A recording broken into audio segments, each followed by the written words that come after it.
The transport vessel shuddered as it entered the atmosphere of Velian 7, a dying world on the edge of charted space. Lieutenant Marcus Webb gripped the armrest of his seat, watching through the viewport as purple storm clouds swirled across the planet's surface. He'd volunteered for this rescue mission without hesitation, though command had warned him the odds of finding survivors were slim. 3 weeks ago, a research outpost had gone dark. No distress signal, no final transmission, just silence. The colonial fleet didn't abandon its people, so Marcus and his small team had been dispatched to investigate. What they found upon landing made his stomach turn. The outpost was a graveyard. Bodies lay scattered across the main hall, desiccated husks that looked like they'd been drained of every drop of moisture. The medical officer, Dr. Helen Frost, knelt beside one of the corpses and scanned it with her diagnostic tool. "This doesn't make sense," she muttered. "It's like something extracted all the fluids from their bodies, but there are no visible wounds." Marcus moved deeper into the facility, his pulse rifle raised.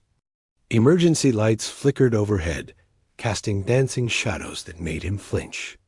He'd seen combat before, fought in 3 border skirmishes against the Kryn Collective, but this was different. This was horror. A sound echoed from the lower levels, a wet, rasping noise that might have been breathing. Marcus signaled for his team to hold position and descended the metal staircase alone. The temperature dropped with each step, his breath misting in the cold air. The storage bay at the bottom was vast and dark. Marcus activated his helmet light, sweeping it across rows of supply crates and equipment. The rasping sound came again, closer now. He spun toward it and froze.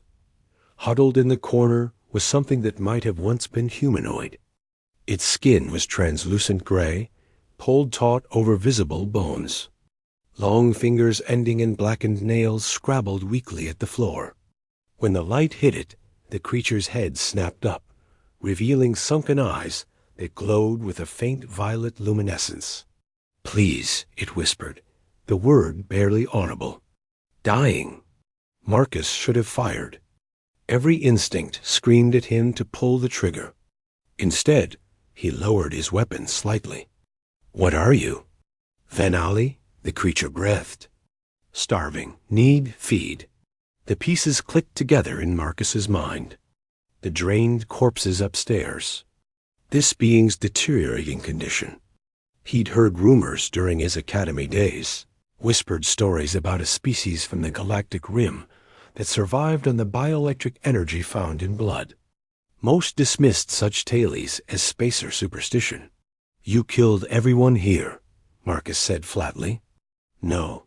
Venoli's hand trembled as it reached toward him. "Others. Hunt pack." "I refuse. They leave me. Weakness. Punishment." Marcus studied the alien. Its breathing was shallow, each rise and fall of its chest seemingly painful. If it had been part of the massacre, why was it dying down here alone? Why hadn't it fled with the others? "My kind," the Venali continued, "we take only willing donors. Trade. Service for sustenance. Old ways. Sacred laws. The pack, they forget. Become beasts." Dr. Frost's voice crackled over the comb. "Marcus, we've got movement on the perimeter sensors. Multiple contacts approaching fast." The hunt pack was returning. Marcus made a decision that would have gotten him court-martialed if anyone found out. He holstered his rifle and knelt beside the dying alien. "If I help you, can you fight?" Those violet eyes widened. "Human blood. Too rich. Might kill me. Might save me. Risk." "Everything's a risk," Marcus said. He pulled a combat knife from his belt and drew it across his palm without hesitation. Blood welled up immediately, dark red and glistening. He extended his hand. "Drink." The Venli hesitated for only a moment before pressing its mouth to his palm. The sensation was bizarre, not painful exactly, but intensely strange, like electricity dancing under his skin. Marcus felt lightheaded almost immediately. The alien's form began to change. Color flooded back into its skin, shifting from gray to a deep blue. Its frame filled out, muscles reforming beneath the surface. The sunken eyes blazed brighter, violet fire that seemed to burn with renewed purpose. When it finally released his hand, Marcus stumbled backward, wrapping his palm quickly with a medical strip. The Venali stood, and Marcus realized it was female. She towered over him by nearly a foot, lithe and powerful. Her features were sharp and elegant, almost aristocratic. She wore the tattered remains of what looked like ceremonial robes. "I am Lyra," she said, her voice now strong and clear. "You have given me a gift beyond measure. I am bound to you until the debt is repaid." "Great," Marcus muttered. "We can discuss philosophy later. Right now, your friends are about to crash our party." Lyra's expression hardened. "They are not my friends. They are abominations who have forsaken our ways." The facility shook as something massive struck the outer wall. Marcus raised his rifle and activated the teen channel. "All units, fall back to the transport. We've got hostiles incoming." Lyra moved with inhuman speed, flowing up the stairs like water. Marcus struggled to keep pace. They emerged into the main hall, just as the reinforced door exploded inward. 3 Venali entered, but these were nothing like Lyra. They were twisted things, overfed and grotesque, their bodies swollen with stolen life. Their eyes burned with mindless hunger. The lead creature spotted Marcus and shrieked, a sound that made his teeth ache. It launched itself across the room with terrifying speed. Marcus fired, his pulse rounds finding their mark, but the thing barely slowed. Then Lyra was there. She moved like lightning made flesh, her hands striking with precise brutality. The attacker's head snapped back with a sickening crack. Before it hit the ground, Lyra had already engaged the second one, her movements a blur of controlled violence. Marcus provided covering fire, driving the third attacker back as his team retreated. Dr. Frost laid down suppressing fire from the doorway, while the others secured the transport. The battle was chaos and noise, pulse rounds and inhuman screams. Lyra fought with a savage grace that was mesmerizing to watch. She was injured, dark blue blood seeping from wounds on her shoulder and side, but she didn't slow. When the last of the attackers fell, she stood among the bodies, breathing hard.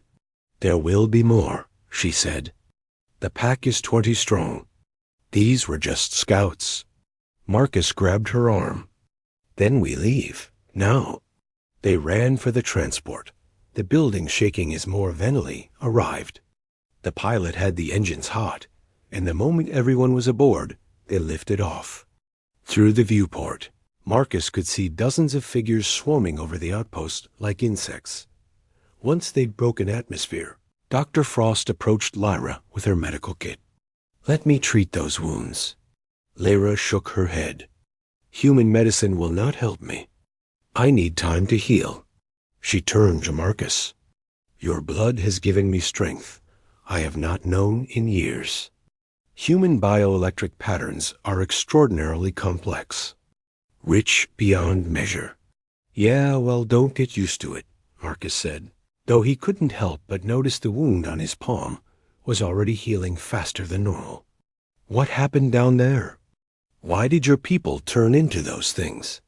Lyra settled into a seat, her expression distant. "My species is old. We have lived among the stars for millennia, always as wanderers. We survived by forming bonds with other species, offering our services as guardians and warriors in exchange for voluntary donations of blood. It was sustainable, honorable." She paused, pain flickering across her features. But some grew impatient. They wanted more than what was freely given. They began to hunt, to take by force. The old councils tried to stop them, but the hunger is powerful. It twists the mind and body. Those you saw, they have fed too much on unwilling victims. They have become monsters. And you? Marcus asked. I refused to hunt. I spoke against the pack leaders. For this, they cast me out and left me to starve. It was meant to be a slow death, a lesson to others who might resist. Lyra met his eyes. You saved me. In doing so, you have made an enemy of the entire pack. Marcus laughed, a short, bitter sound. Wouldn't be the first time. Over the following days, as they traveled back to the nearest colonial fleet station, Marcus learned more about Lyra and her people. She was a historian, a keeper of the old ways. She spoke of a time when the Venli had been honored allies to dozens of species, their warrior skills legendary across the galaxy. The fall from grace had been gradual, a slow corruption that spread like disease. Your people, Lyra said during one conversation, you are strange. Your blood carries something unique, resilience, adaptability. It burns bright with potential. That's just human stubbornness, Marcus replied. We're too dumb to know when to quit. Lyra's laugh was like music. Perhaps, but that stubbornness has value. When I tasted your blood, I felt your determination. Your refusal to abandon hope even in the darkest moment. That is rare. When they finally docked at Station Theta 9, Marcus faced a difficult decision. Regulations required him to report everything, including Lyra's presence. The Venole were not recognized by the colonial fleet. At best, she'd be detained for questioning. At worst, eliminated as a threat. He made his report to Commander Patricia Wells, leaving nothing out. To his surprise, she listened without interrupting, her weathered face thoughtful. This is irregular, she said finally. But these are irregular times. We've been receiving reports of attacks across the rim. Entire colonies going silent. If what your friend says is true, we're facing a threat we don't understand. She stood and walked to the viewport, looking out at the stars. Lieutenant Webb, I'm assigning you to a new task force. Your mission is to track down these rogue Venoli and stop them. Whatever it takes. And Lyra? Marcus asked. She's your responsibility. And your asset. Use your knowledge. Learn everything you can about these creatures. Commander Wells turned back to him. The galaxy is bigger and stranger than we ever imagined. Sometimes the line between monster and ally is thinner than we'd like to admit. Marcus found Lyra waiting in the observation deck, staring out at the void. She didn't turn when he approached. They will let me stay? She asked. For now. We've got work to do. Lyra finally looked at him, those violet eyes burning with intensity. The pack will come for us. They cannot allow defiance to stand unpunished. Marcus smiled grimly. Let them come. Humanity's pretty good at dealing with bullies. As the station rotated slowly beneath them, Marcus thought about the strange path that had led him here. A routine rescue mission had become something far more significant. He'd crossed a line, made a choice that couldn't be unmade. But looking at Lyra, seeing the hope in her expression, he knew he'd do it again.